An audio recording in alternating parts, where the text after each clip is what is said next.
I just want to eat. And I had my funnel cake this year twice at a carnival, so I am happy. I've had everything I've wanted, after the show at least once. So I've gotten that out the way. I'm still on my, my regular lifestyle diet. Carbs are high.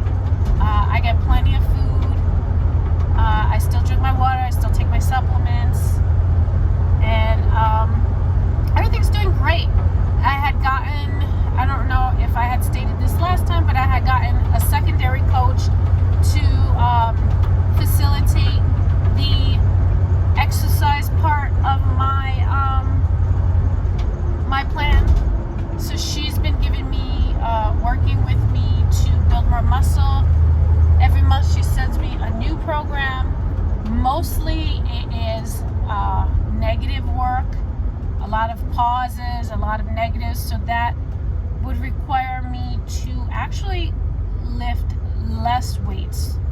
So I know people would be surprised at that. So how are you building muscle if you're doing less weight? Well, I'm doing negative reps. So negative reps really takes a lot out of you, and you have to go lighter, which also helps with avoiding injury. Since I can be injury prone with my back and I'm older, so that's the case. I haven't been feeling great lately, and that is because of other health issues. Has nothing to do with bodybuilding. I went to see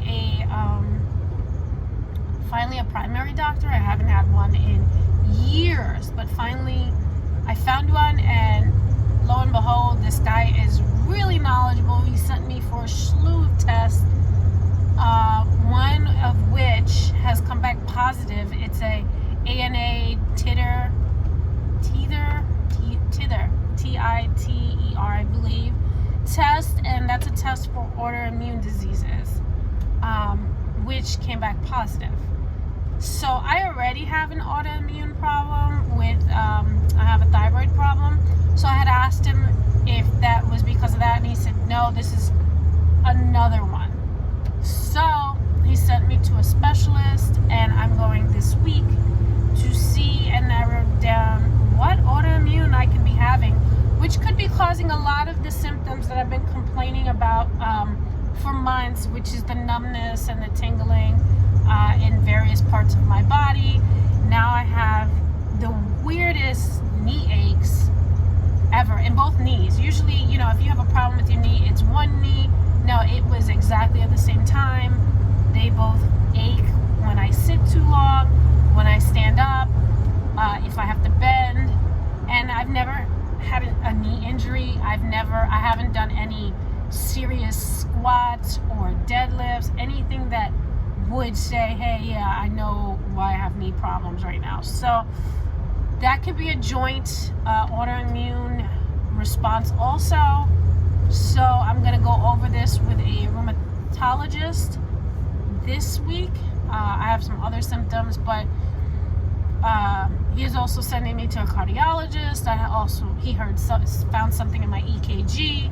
I've had heart problems before, but this one was a new one, so he wants to just make sure that's okay. And I'm happy that I'm being listened to, because the last time I went to a neurologist complaining about a lot of these symptoms, he kind of brushed me off. So it was nice to have someone who was like, that doesn't seem right. Let's get these tests done. And he even asked the neurologist, did he test you for this? Did he test you for that? And I'm like, no. So he's kind of like, that's not right. So hopefully I'm in good hands now. And I've been, as far as my off season and really working on my new physique, I've also been trying to recover better. I joined this place called iCryo, so once a week I get frozen to death for 3 minutes. It's supposed to be good for circulation, it's supposed to be good for recovery and sleep, and aches and pains. Though I've been having a lot of aches and pains, my neck has been killing me also. I know, this is fun. I'm getting old, I think. I'm just getting old. I'm just gonna chalk it up to that. I'm also gonna probably see a chiropractor this week, and I've been getting massages. So there's a lot going on in my off season. I just want to feel my best before I go into a prep next year, which we haven't decided when that's gonna happen. That could be probably in March, and we haven't picked a show because nothing's announced yet. And we haven't picked a show because my coach, pretty much has to see where I'm at. Like, did I gain any muscle? Am I gonna do well in the nationals division? So we're just, I'm enjoying my off season. I'm not kind of worried about next year or stressing about it. If it happens, it happens. If it doesn't, I'll probably end up doing a small show just to continue my qualification. But even that, I don't know if I'll even do that. If I can get first place again in 2023, hell, I'll do it then, or I'll just wait until late 2021 to get another qualification and then hit nationals in 2023. I do see improvements already in my glutes, buttocks, hamstrings. I'm just hoping when I thin out that you can really see it and it's not just fat on my body. So that's about it. It's getting colder in New England and I hate it. So now I'm starting to wear sweaters. It's just I hate this season, and this is why I don't really like to do dieting or contests later in the year, because it's so cold, and when you have no body fat,